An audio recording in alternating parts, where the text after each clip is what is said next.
Hello everybody and welcome back to the channel. Now as you can see today I am stood next to James's Ferrari F12. Now he's currently in Le Mans at the classic event with my Mercedes, but while he was away he said, do you want to take the keys to the F12 so you can make some videos on it? And I of course said yes.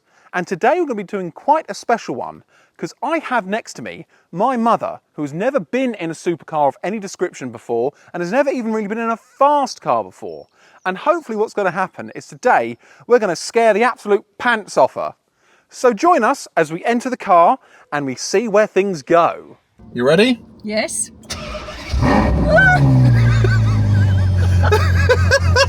That's not funny.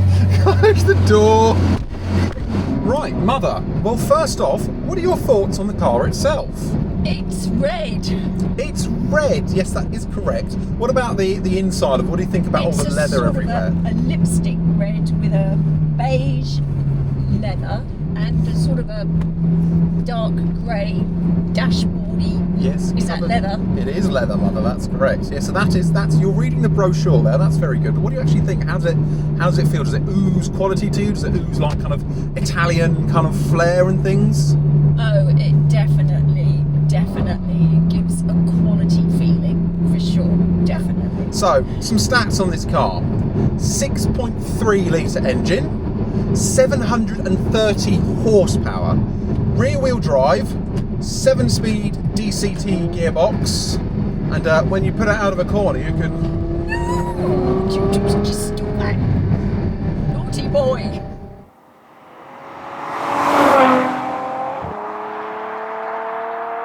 So tell me about your driving history. What kind of cars have you had over your life? What's your first car? My first car was a Beetle. A Beetle? Yes. And how old were you when you first learned to drive? Well, I was 21 when I passed my test, put it like that. Okay. Right, we're similar ages. I passed my test when I was 22. And what is it you drive currently? A Dacia. What Dacia is it? I don't know, it's a blue one. It's a Dacia Sandero. Oh, sorry, that, yeah, Yes. Sandero, the comfort spec. Yes, the comfort spec. It's got a 1 litre, comfort. 1 litre 3-cylinder turbocharged engine. Has it? It does. You've got a 6-speed manual gearbox, LED headlights, which you like. Yeah, but I never put it in sixth. You really don't. No. She does about 60 in fourth, don't you, dear? Or sometimes third. So when I was a kid and when I was growing up, Yes. I was always into cars, wasn't I? Correct. When was the first point you would say that you knew I was going to be into cars? Do you mean driving them or just playing with them? Driving and playing with them, anything. When did you feel like my obsession with cars started?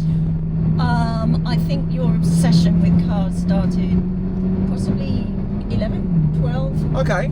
Actual obsession. Yep. Yeah. And what was it that gave it away to you? What was I starting to do then?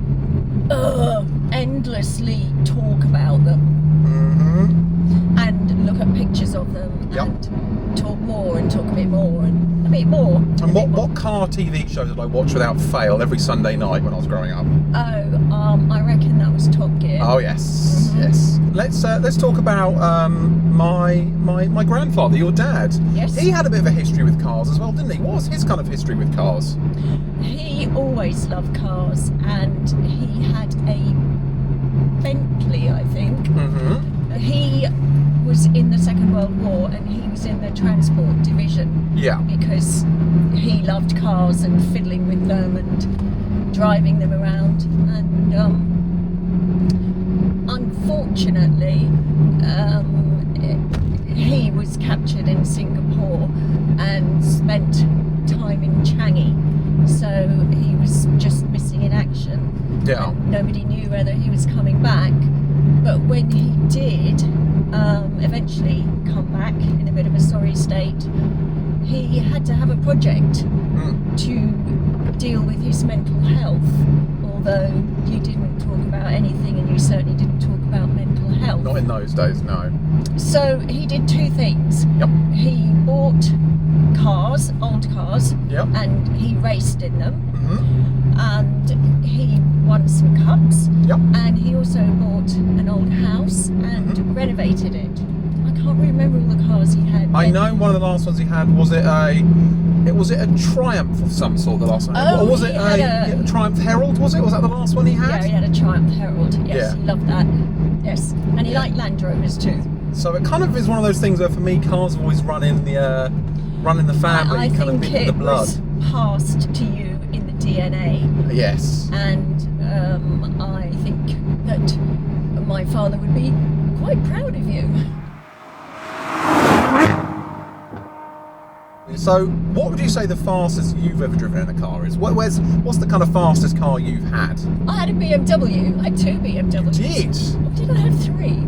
You had 3 BMW. You had Alf, which was the E30 316. Right, that was my first one. Then you had the E36 R154 FNG, yeah. which was a 318. Yep. And then you had the silver 318, which I bought off you after one of the local garages told you it was a bit uneconomically viable to repair with them. So you got another car, and I bought that up, and I did that one up. Yes. Are you ready to experience some Ferrari, Mother? Oh yes, I'm always ready. Ready for anything, dear. But you know, I am old, so... Yes, that is true.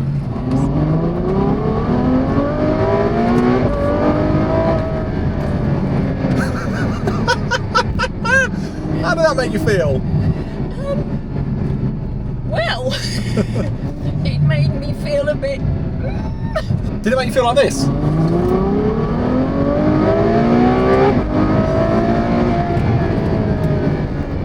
Gets up to 60 quickly, doesn't it? Bloody hell. Doesn't it just? Yes. Yes. Now, would you like to own a car like this? No. No? Why not? Oh, Christ. I think my nether regions nearly came out of my mouth.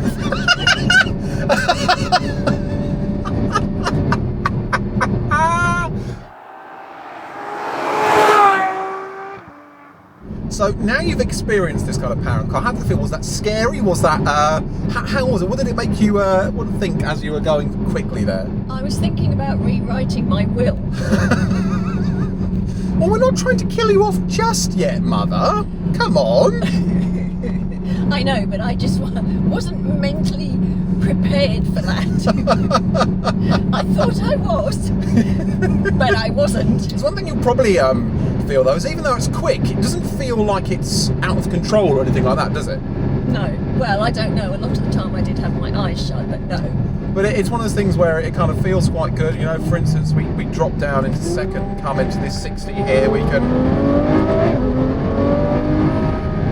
And then you can brake. The brakes on this, carbon ceramic brakes. So the brakes on this are really good because you can just come up to a corner with a little bit on and you can pile them on and they just don't fade at all. And it's fantastic because you just get this and you can drop it down into second and you can pull out the corner and you can get straight back onto it, and that's all staying in the lines, all staying in legal speed limits. Oh, it's just brilliant, isn't it, Mother? Yeah, my lunch is staying in my stomach. That's brilliant. Well, I just wanted to say thank you very much, Mother, for agreeing to come and join us today. Would you like to go out in a car like this again? Oh yes, I'd love to. Is that sarcasm? I think it is. So I want to say thank you to you for watching today, and I said thank you from myself and my mother to James for letting me take her out in the car. And let us know in the comments section below what kind of things you'd like to see maybe me do with this car, maybe on another one of the JayEmm fleets. And yeah, we'll see you in the next video. Say goodbye, Mother. Bye, Mother.